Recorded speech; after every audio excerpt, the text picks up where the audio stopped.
Hello everyone, आज हम लोग देखेंगे 68वीं बीपीएससी का मेंस का पहला पेपर हो गया है, जीएस पेपर 1 हो गया है। तो उसका क्वेश्चन का एक बार एनालिसिस देख लेते हैं कि तो जो भी इस चैनल पे नए हैं सब्सक्राइब कर लें। तो ये आज का पहला क्वेश्चन इसमें दिया हुआ है, राइट शॉर्ट नोट्स लिखना है इसमें। ये 8 नंबर का क्वेश्चन है। पहले था कि इसमें 36 38 नंबर के क्वेश्चन आते थे, लेकिन इस बार से चेंज हो गया है।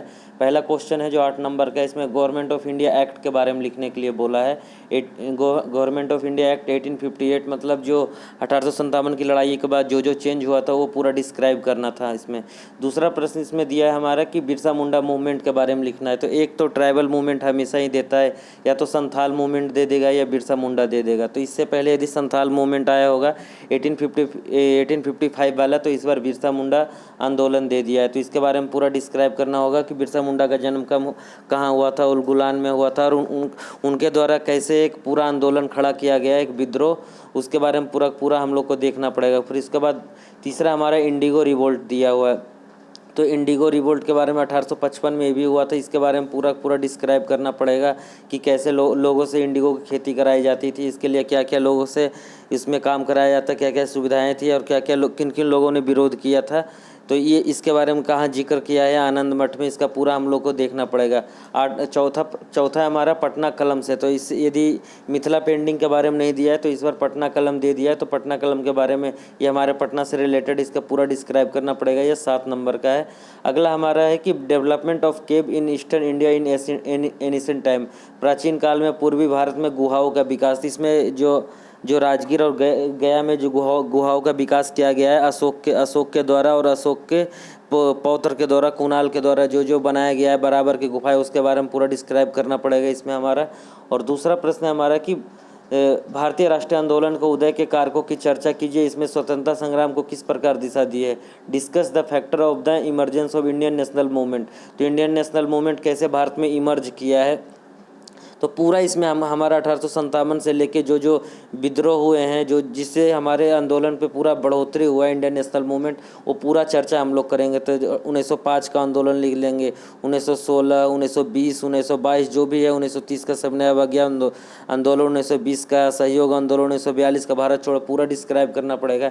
ये हम लोग को लिखना आसान पड़ेगा, क्योंकि इसके अलावे और में जो इसमें थोड़ा एनालिसिस वाले हो जाता है कि ब्रिटिश शासन की ब्रिटिश योजनाओं के अंतर्गत बिहार में औपनिवेशिक तकनीकी शिक्षा के विकास की चर्चा कीजिए। ये थोड़ा एनालिटिकल हो जाता है, लेकिन पहला प्रश्न हमारा आसानी से लिखाया जा सकता है, दूसरा का एक है।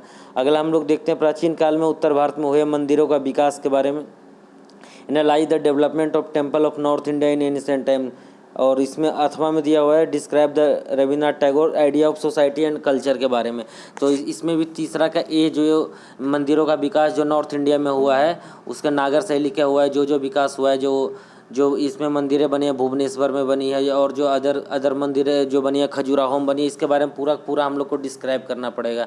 और describe the Rabindranath Tagore society and culture, ये भी हम लोग को पूरा एनालिटिकल प्रश्न है, ये हमारा लिखना पड़ेगा।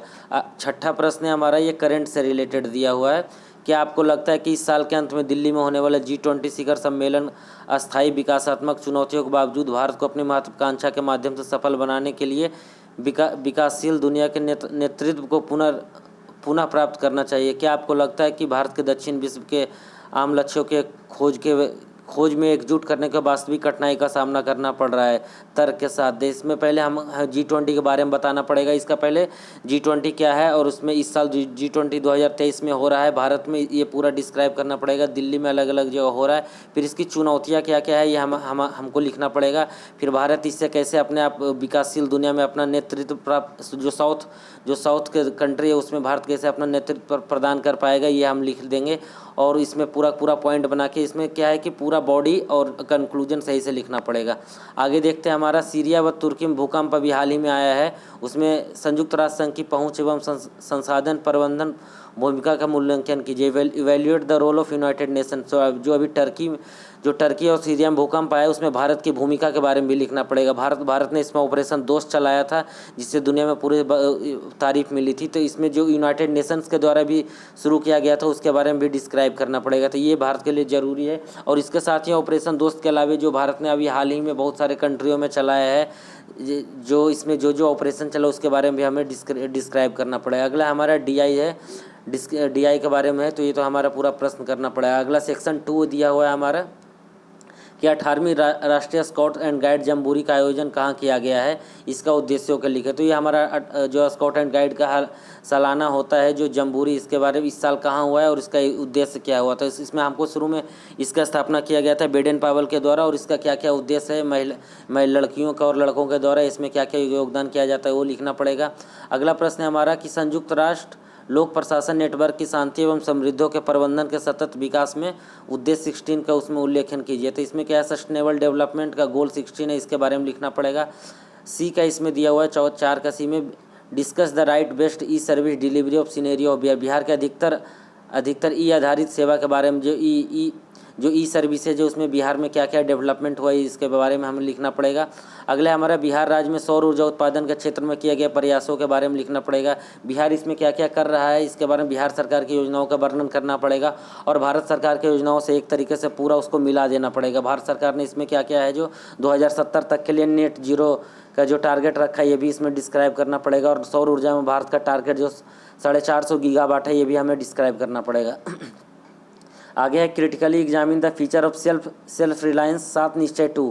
तो 7 निश्चय 1 है और 7 निश्चय 2 है। 7 निश्चय 1 का थोड़ा ओवरव्यू दे के 7 निश्चय 2 जो है उसके बारे में हम लोग पूरा लिख देंगे। 2020 से 25 के बीच में है। अगला हमारा 5 का ए का भारत में जो विदेशी विश्वविद्यालय का कैंपस खोला जा रहा है, जो हाल ही में शायद गुजरात में जो पहला खोलने की बात किया जा रहा है, ऑस्ट्रेलिया के साथ जो टाइप किया गया है, इसके बारे में भारत के क्या क्या डेवलपमेंट हो सकता है भारत में, उसके बारे में हमें पूरा तर्क के साथ लिखना पड़ेगा। अगला हमारा आधी सदी पहले भारत के सर्वोच्च न्यायालय के द्वारा दिए गए बुनियादी ढांचे को जो 1973 का केशवानंद भारती केस था उसके चर्चा करने की बात की गई है, और भारत के उपराष्ट्रपति द्वारा आलोचना का आलोचनात्मक परीक्षण कीजिए। क्या आप समझते हैं कि क्या बहस कार्यपालिका और न्यायपालिका के बीच निकट भविष्य में टकराव का मुद्दा साबित होगा? ये पूरा हमें एक पॉइंट बना के लिखना पड़ेगा। पहले क्या है कि हमारा बुनियादी ढांचे के बारे में लिखना पड़ेगा, फिर भारत के उपराष्ट्रपति की आलोचना तथा आलोचनात्मक परीक्षण के बारे में लिखना पड़ेगा, बाद में एग्जीक्यूटिव और न्यायपालिका के बीच जो टसल चल रहा है उसके बारे में लिखना पड़ेगा। अगला प्रश्न हमारा DI है, DI दिया हुआ है उसमें हमारा DI से हम लोग कर लेंगे। अगला है हमारा what is the combined average, ये तो पूरा ये दिया हुआ है, ये DI का ही प्रश्न है ये हमारा, जो जिसमें 2 DI हम लोग का करना वो हम लोग कर देंगे। तो ये GS पेपर 1 का, आज BPSC का मेंस का पेपर 1 का ये हमारा था। Thank you everyone. जो भी इस चैनल पे नए हैं सब्सक्राइब कर लें। Thank you everyone.